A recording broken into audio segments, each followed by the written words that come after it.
You're listening to Tarazi Tuesdays with the Bible as Literature.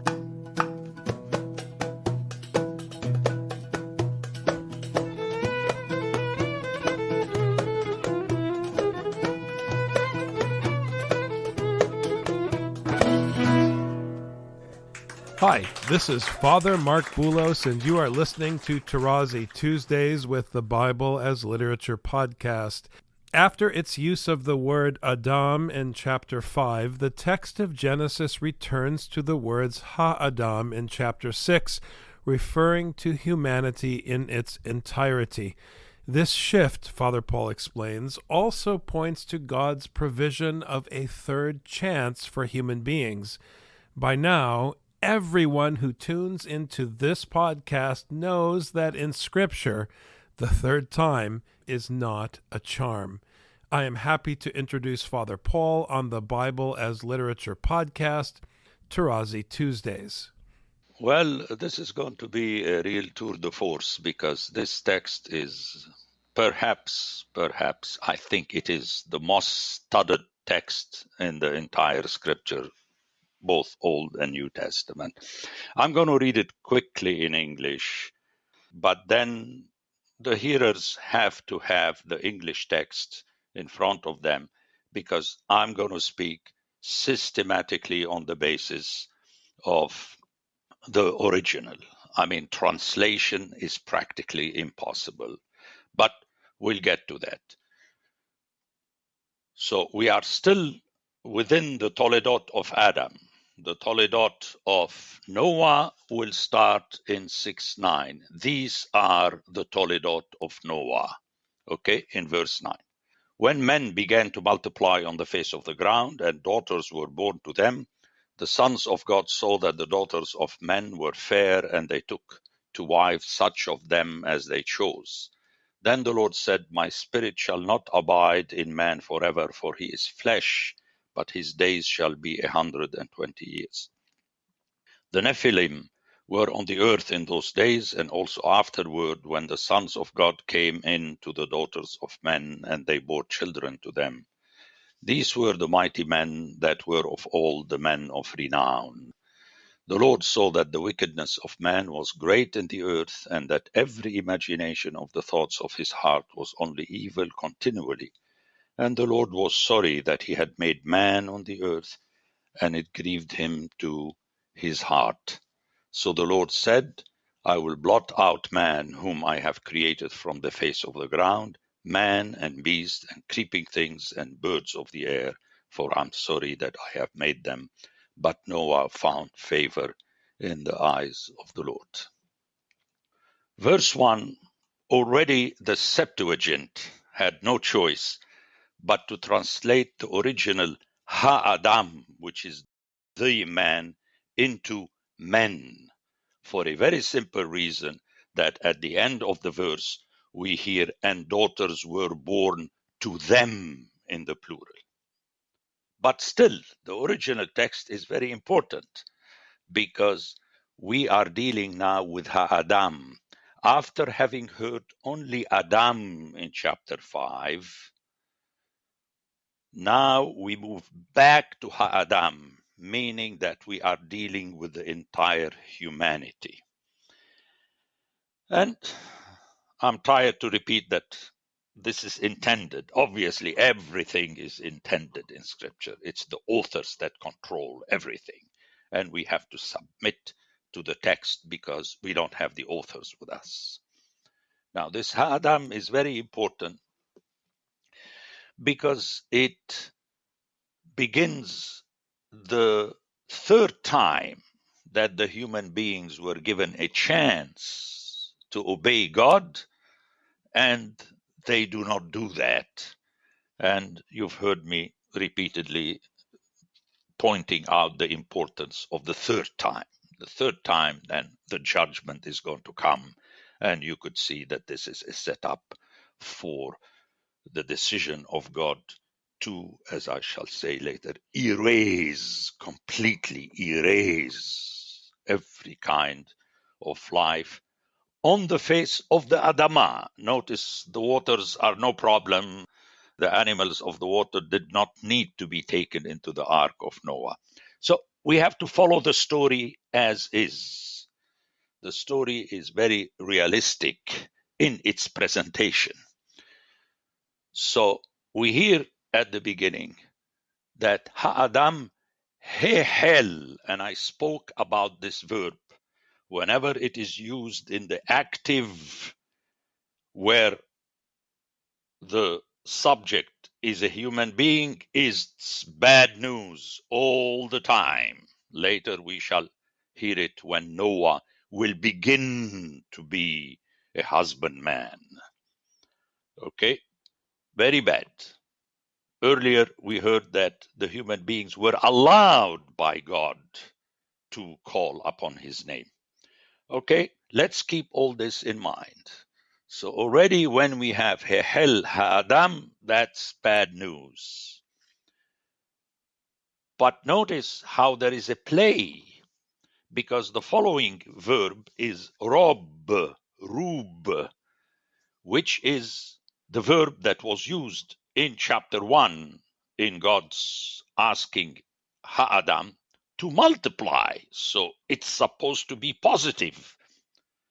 Later, you remember when the nations will be scattered again when they wanted to unite. I mean, this is normal.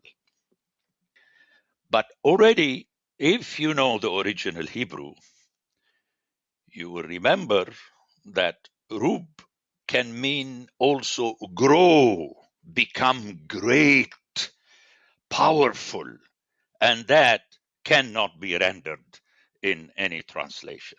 It's the play on these words. And bear with me, I'm going to show you how it's going to appear later again. So the text is very tricky. In other words, the human beings started to do things that God wanted them to do, but they wanted to do it their own way. Later in chapter 10, again, we shall see God wanted them to spread all over the earth, but they united. The second time, he scattered them. He forced them through punishment to continue his plan. It is an amazing story, the Bible.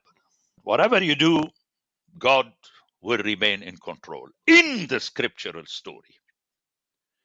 So the human beings started to multiply al penei ha'adama, upon the face of the Adamah. Very important, because we're going to hear it in verse 7 when we hear that God decides to erase Ha'adam plus all the living things, Ma'al penei ha'adama, from the face of the earth. So very important. Please, my hearers, I would appreciate if you would hear this podcast while staying at home, not in the car. It's not going to work. Okay? Everything is set up in verse 1. And the last strike, and here we men, especially the macho men, and all men are machos, basically, okay? And daughters were born to them. Very interesting. Where are the sons? They are not even mentioned. And we shall see why. And the way the daughters were born is positive. Notice, it is the pu'al, the passive of being born, that was used about Enosh that came from Seth. It is amazing. At the end of 4, we have Seth and then Enosh. We don't have any mention of daughters. And here we have specifically mention only of daughters. Why? We're going to hear why. Because the men will be subsumed in the expression that we have in verse 2, B'nai Ha-Elohim. Okay? B'nai Ha-Elohim. Whereas the women in verse 2 are B'not Ha-Adam. So we can immediately notice that the author is putting a wedge between women. Benot Ha'adam. That's what Ha'adam is all about. Okay? Which is the procreation. Remember, male and female. However, intentionally, men are viewed already from the perspective of kingship. We had this already with Lamech. It's not novel. Cain building a city. But this text is really very powerful in the original. That the sons of God, and these are the kings, and you could hear it because they found that the daughters of men were good, and they took. Remember again, I mentioned and I detailed that in my book. In the beginning of Genesis, whenever God takes something, it is positive, but the human being takes, that's not good. And they took to them Nashim, which is the plural of Isha. From all that they chose, Baharu, the word Bahar is very important. Later, the Bahur would be the king, the chosen one. By God, obviously. It's usually God that chooses. So I'm asking my hearers to realize that the terminology that is used in conjunction with men, the males, is negative all the way. They take over the actions of God. They see that they are Tobot, which is Tob, remember in Genesis 1, and God saw it was good. Here it is the sons of the deity that see that the daughters of the man are good, and they take.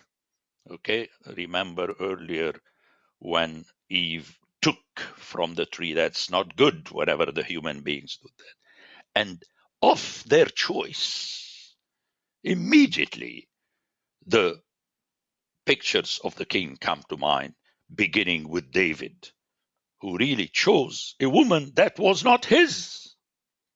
He had her husband killed and he took her. Forget about the movies and Bathsheba fell in love with. We don't know if she fell in love with him or not. We hear that the male human beings are positioning themselves in the position of being in control. And that will be eliminated later when God will let Sarah give birth to her son on the basis of his promise without the intervention of Abraham. It is powerful. I know I'm jumping, and last time you allowed me to do that because it's very important. You know, the text is setting up Genesis 1 through 11. To hear it and understand it, you have to have the rest of the Bible in mind. In other words, you go back and forth, back and forth, back and forth. And the Lord immediately was very upset. So why should we be upset if the original text is not telling you what I just said that it was saying? My spirit shall not abide in man forever, for he is flesh. And here we have the tension between the spirit and the flesh. Only God is spirit and the human being is flesh. And this is right there in the story of Ezekiel. He is the Son of Man. He is flesh. Okay, we hear in Isaiah that even Pharaoh and his chariots are flesh, which means that ultimately life comes to the human being, not naturally. We're not talking about Darwin and so on. We're hearing scripture.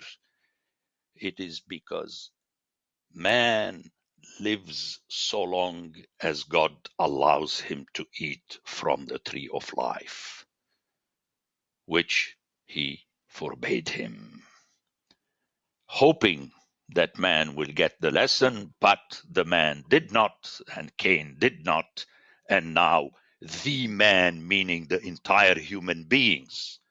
So scripture is interesting. It does not allow you to point the finger, well, those stupid forebears of mine, Adam and Cain. If I were there, I would not have done that. You remember how I used to tell you in the classroom how the students would think. They tell me they don't. I know that they do. Had I been there at the crucifixion, I would not have done what Judas and Peter have done. I mean, that's the classic thing. Were I there? But the text doesn't allow you to do that, because in 6:1, Ha-Adam is the entire humanity. And the punishment will be, his days shall be 120 years. Now, people play the game here that, 100, it's less and so on. It's not true, because later the children of Shem live longer than 120. So this 120 should be taken as a first step to the entire annihilation. Okay? In other words, God is really thinking, he's preparing a plan. And ultimately, within 3 verses, forget about the 120 years. Every living being on the face of the Adamah, remember, Adam, Adamah, will be taken away. And because the text already prepared you for that by referring to flesh, remember, it means basar. It's the animal meat. That's what it means, essentially. Meaning the human being, the mammals,